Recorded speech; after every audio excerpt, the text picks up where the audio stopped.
জলের ভাপে এবং স্টিলের টিফিন বক্সে তৈরি করা এগলেস চকলেট কেক যে এত নরম তুলতুলে হবে, না দেখলে আপনারা বিশ্বাসই করতে পারবেন না। বেক করা কেক অনেকেই ঠিক করে বানাতে পারেন না। তো আমার অনুরোধ, এইভাবে একবার কেকটা তৈরি করে দেখুন। দুর্দান্ত হবে। তাহলে রেসিপিটা শুরু করি।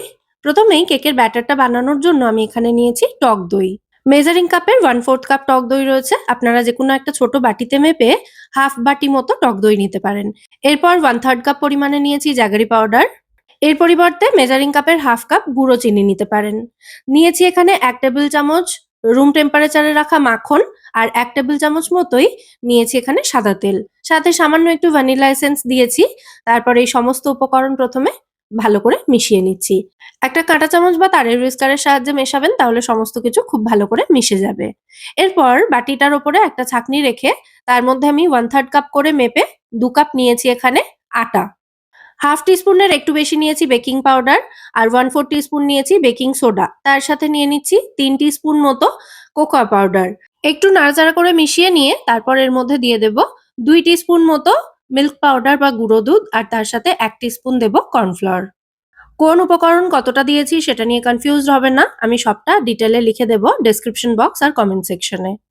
তো সমস্ত শুকনো উপকরণ চালনি দিয়ে চেলে নিয়ে তারপর লিকুইড মিক্সচারটার সাথে এই ড্রাই ইনগ্রিডিয়েন্টস এর মিক্সচারটা একসাথে ভালো করে মিশিয়ে নিয়েছি। ব্যাটারটা একটু টাইট মনে হচ্ছিল, তাই জন্য একটু লিকুইড দুধ অ্যাড করেছি ব্যাটারটা পাতলা করার জন্য। 1/4 কাপটায় মেপে, মানে যতটা টক দই দিয়েছিলাম ওই কাপটায় মেপে 2 কাপ মতো এখানে দুধ ব্যবহার করেছি। দেখুন ব্যাটারটার কনসিস্টেন্সি ঠিক এরকম হবে, একটা থকথকে ব্যাটার। তো আমাদের কেকের ব্যাটার এখানে এক্কেবারে রেডি হয়ে গেছে। এবার যে পাত্রে আমি কেকটাকে স্টিম করব, সেই পাত্রটার মধ্যে একটু তেল মাখিয়ে নিচ্ছি। আমি এখানে একটা টিফিন বক্সের বাটিটা ব্যবহার করেছি।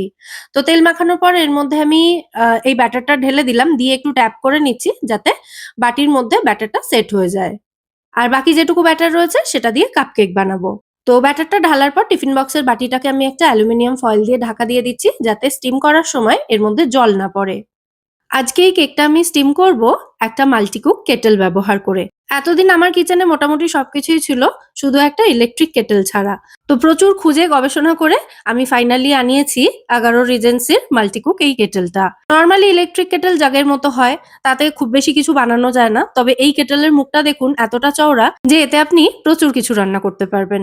তো এর সাথে এর জন্য আর কি গয়নাগাটি এসেছে দেখি। প্রথমেই রয়েছে একটা এগ বয়লিং র‍্যাক, যেটার উপরে ৬টা ডিম রেখে ডিম সেদ্ধ করা যাবে। আর সেদ্ধ হওয়ার সময় ডিমগুলো এদিক ওদিক তাহলে দৌড়াদৌড়ি করবে না। এর সাথে এরকম একটা প্লাস্টিকের মোল্ড রয়েছে যাতে কেক, ঢোকলা এগুলো বানানো যাবে। সাথে রয়েছে এরকম একটা স্টিমার, যাতে ৭-৮টা মোমো একবারে স্টিম করা যাবে। সাথে এরকম একটা কাঁচের লিড এসেছে, যেটা কেটেল এবং স্টিমার দুটোর মুখেই কিন্তু খুব ভালোভাবে আটকানো যাবে। একটা এরকম স্টেনলেস স্টিলের র‍্যাক রয়েছে, আর রয়েছে পাওয়ার কর্ড। কর্ডটার লেন্থ মোটামুটি ১ মিটার মতো তো হবেই। বয়েলিং, স্টিমিং এগুলো তো আছেই, তার সাথে এই কেটেলটাতে অনেক কিছু কিন্তু রান্নাও করা যাবে।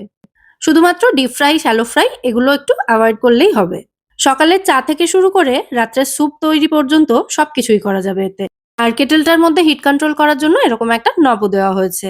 বাড়ির কাজের জন্য তো এটা যথেষ্ট ইউজফুল। তার সাথে যারা স্টুডেন্ট, হোস্টেলে থাকেন বা পিজিতে থাকেন, অথবা যারা চাকরি সূত্রে বাড়ির বাইরে থাকেন একা একা, তাদের জন্য তো এটা শুধু কেটেল নয়, একটা জ্যাকপট বলা যায়। যাই হোক, এবার এতে কেকটা কিভাবে স্টিম করব সেটা দেখাই। প্রথমে কেটেলটার মধ্যে আমি দিয়েছি বেশ খানিকটা জল, আর যে র‍্যাকটা রয়েছে স্টেনলেস স্টিলের, সেই র‍্যাকটা রেখেছি যাতে টিফিন বক্সের ওই বাটিটা ঠিকভাবে বসে। আর কেটেলটা অন করতেই দেখুন নবের পাশে হালকা একটা ব্লু কালারের লাইট জ্বলছে। ওটা ইন্ডিকেটর যে কেটেলটা অন হয়েছে। তো অন করার পর কেটেলটা আমি হাই টেম্পারেচারে রাখলাম। তো এবার এটাকে ঢাকা দিয়ে জলটা ফুটে যাওয়ার অপেক্ষা করব। যদিও খুব বেশিক্ষণ অপেক্ষা করতে হয়নি, মাত্র ৩০ থেকে ৪০ সেকেন্ডের মধ্যেই কিন্তু জলটা ফুটতে শুরু করেছে। তো এবার ওই কেক ব্যাটারের যে বাটিটা রয়েছে, ওই বাটিটাকে সাবধানে এই র‍্যাকটার উপরে বসিয়ে দিচ্ছি। আর যেহেতু এটা মাল্টিকুক কেটেল, এর মধ্যে সুবিধা আছে একসাথে অনেক কিছু রান্না করা যাবে। তাই ওপরে স্টিমারটা বসিয়ে দিলাম এবং স্টিমারের ওপরে কিছু টুকরো করে কেটে রাখা আলু দিয়ে দিচ্ছি। আলুগুলো স্টিম করে নেব। মেয়ে বলল একটু ম্যাশ পটেটো খাবে, তো তার জন্য কয়েক টুকরো আলু একটু সেদ্ধ করতে দিচ্ছি। এখানে একটা মাঝারি সাইজের আলু রয়েছে। আলুগুলোকে আমি একটা সাইডে সাজিয়ে দিচ্ছি, দেখতেই পাচ্ছেন, কারণ আরেকটা সাইডে আমি দুটো কাপকেক এখানে স্টিম হতে দেব। তো কাপকেকের মোল্ডগুলো এভাবে রেখে দিচ্ছি। তারপর এটাকে ঢাকা দিয়ে ৭ থেকে ৮ মিনিট লো হিটে রেখে দেব। কৌতূহলবশত মাঝে একবার চেক করে দেখছিলাম স্টিমারটা তুলে যে নিচে জলটা ফুটছে তো, দেখলাম একদম টগবগিয়ে ফুটছে। তো পুরো ৮ মিনিট পর ঢাকনাটা খুলে আমি একটু চেক করে নেব এবার যে কেকগুলো ঠিকঠাক রেডি হয়েছে কিনা। তো একটা স্কিওয়ার আমি কেকের মধ্যে গেঁথে দেখে নিচ্ছি দেখুন। স্কিওয়ারের মধ্যে যেটুকু লেগে রয়েছে সেটা কিন্তু কেকের পার্ট। এটাতে কিন্তু মানে ব্যাটারটা কাঁচা নেই বা কেকটা কাঁচা নেই। কেকটা কিন্তু সুন্দরভাবে স্টিম হয়ে গেছে। তো এবার কেক মোল্ড গুলোর এভাবে কান ধরে টেনে তুলে নিচ্ছি স্টিমার থেকে। আর এরপর চেক করে নেব যে আলুটা ভালোমতো সেদ্ধ হয়েছে কিনা। তো ওই একই স্কিওয়ার দিয়ে আমি আলুটাও চেক করে নিচ্ছি। আলুটাও একদম পারফেক্টলি সেদ্ধ হয়ে গেছে। তো এবার স্টিমারটা নামিয়ে নেব। আর স্টিমারের হ্যান্ডেল কিন্তু খুব একটা বেশি গরম হয়নি। তাই আমি হাত দিয়ে ধরেই নামিয়ে নিলাম। আর ভেতরে কেকটা হতে আরেকটু সময় লাগবে। সেজন্য আমি কেটেলটাকে আবার ঢাকা দিয়ে দিলাম। আলুটা নামানোর পরই একটা কাঁটা চামচের সাহায্যে ম্যাশ করে নিয়েছি। আর আলু ম্যাশ করতে করতেই আমার জাস্ট আর ধৈর্য বাদ মানছিল না যে কেকটা কখন আমি চেক করব যে কেমন খেতে হয়েছে এবং কেমন টেক্সচার হয়েছে ভেতর থেকে। তো আমি এটা মোল্ড থেকে বের করে নিয়েছি। আর দেখুন কেকের টেক্সচারটা কত সুন্দর সফট আর স্পঞ্জি হয়েছে। দেখেই আশা করি বুঝতে পারছেন। একেই বোধহয় বলে একদম কটনি সফট বা তুলোর মতো নরম। সেরকমই কিন্তু টেক্সচার হয়েছে কেকটার। আর ওই যে বললাম আমার ধৈর্য আর বাদ মানছিল না। তো কেকের টেক্সচার কেমন হয়েছে সেটা তো চেক করলামই। এবার চেক করব কেকটা কতটা টেস্টি হয়েছে। কেকটা খেতেও জাস্ট দুর্দান্ত হয়েছিল। আচ্ছা কেক খাওয়া হলো, এবার চলে যাই ম্যাশ পটেটোতে। তো আলুটা ম্যাশ করে নেওয়ার পর এর মধ্যে দিয়েছি ১ টেবিল চামচ মতো ফ্রেশ ক্রিম, ১/২ চামচ মতো দিয়েছি এখানে সফট বাটার, তার সাথে একটু গোলমরিচ গুঁড়ো, স্বাদ মতো নুন আর ২ থেকে ৩ টেবিল চামচ মতো লিকুইড দুধ এড করব। আর এই সবকিছুই আমি নিরামিষ দিনে বানিয়েছিলাম। সেইজন্য সবকিছুই কিন্তু নিরামিষভাবেই করে দেখিয়েছি। না হলে ম্যাশ পটেটোতে একটু গার্লিক পাউডার দিলেও খেতে দুর্দান্ত হয়। তো এই যে আলুটার মধ্যে এত কিছু মিশিয়েছি, সেগুলোকে তো একসাথে ভালো করে মিশিয়ে নিতে হবে।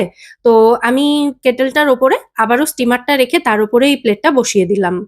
সত্যি কথা বলি, ওই কেটেলটার ওপরে প্লেটটা ডিরেক্টলি বসাতে না আমি খুব একটা সাহস পাইনি। সেইজন্য মানে আমার মনে হচ্ছিল যেহেতু ১ম বার ইউজ করেছি, একটু ভয় লাগছিল যে যদি কোনো প্রবলেম হয়, তাই স্টিমারটার উপরেই প্লেটটা বসিয়ে সবকিছু একসাথে ভালো করে মিশিয়ে নিয়েছি। আর এটা নামানোর সময় মেয়ে বলল, "একটু চিজ এড করো তাহলে খেতে আরো ভালো লাগবে।" তাই একটু চিজ দিয়ে আবার এই স্টিমারটার উপরেই বসিয়েছি যাতে চিজটা মেল্ট হয়ে যায়। আর এতক্ষণে প্রায় ২০ মিনিট মতো সব মিলিয়ে এই বড় কেকটা স্টিম হয়েছে। মানে টিফিন বক্সের কেকটা স্টিম হয়েছে। তো আশা করছি এটা হয়ে গেছে। এবার আমি এটাকে একটা স্কিওয়ার গেঁথে চেক করে নিচ্ছি যে কেকটা ভালোমতো স্টিম হয়েছে কিনা। তো স্কিওয়ার একদম ক্লিন, মানে কেক রেডি হয়ে গেছে। এটা নামিয়ে এবার ঠান্ডা হতে দেব। কেকটা সম্পূর্ণ ঠান্ডা হয়ে গেছে। তো এবার আমি কেকটা টিফিন বক্স থেকে বের করব। ওপর থেকেই আমি একবার চেক করছিলাম। কেকটা কিন্তু এক্কেবারে সুপার সফট হয়েছে। আর কেকটা কত সুন্দরভাবে টিফিন বক্স থেকে বেরিয়ে এলো সেটা তো দেখতেই পেলেন। এবার দেখুন একবার দেখিয়ে দিচ্ছি কতটা নরম তুলতুলে হয়েছে, দেখেই বুঝতে পারবেন আপনারা। তো সব মিলিয়ে আমার এই ১১ রিজেন্সির মাল্টিকুক কেটল উইথ স্টিমার এর ফার্স্ট এক্সপেরিয়েন্স কিন্তু জাস্ট অসাধারণ। আপনারাও যদি এটা নিতে চান তাহলে লিংক আমি ডেসক্রিপশন বক্স আর কমেন্ট সেকশনে দিয়ে দেব। আচ্ছা এবার এই কেটলটা পরিষ্কার করার পদ্ধতিটাও বলে দিই। এটা ডিরেক্ট সিঙ্কের নিচে গিয়ে রানিং ওয়াটারে কিন্তু ধুতে যাবেন না। তাহলে কেটেলের নিচের দিকটাতে জল যাবে, যেটা একেবারেই ঠিক নয়। রেগুলার ডিশওয়াশিং জেল দিয়ে একদম নরম কোনো স্ক্রাবার দিয়ে কেটেলটা পরিষ্কার করবেন আর বারবার জল পাল্টে পাল্টে এভাবে কিচেনের কাউন্টার টপের উপরে রেখেই ধুয়ে নেবেন। তাহলেই পরিষ্কার হয়ে যাবে। আর ভালো করে ধুয়ে নেওয়ার পর একটা ভিজে কাপড় দিয়ে এটাকে মুছে নিয়ে রেখে দেবেন, তাহলেই হবে।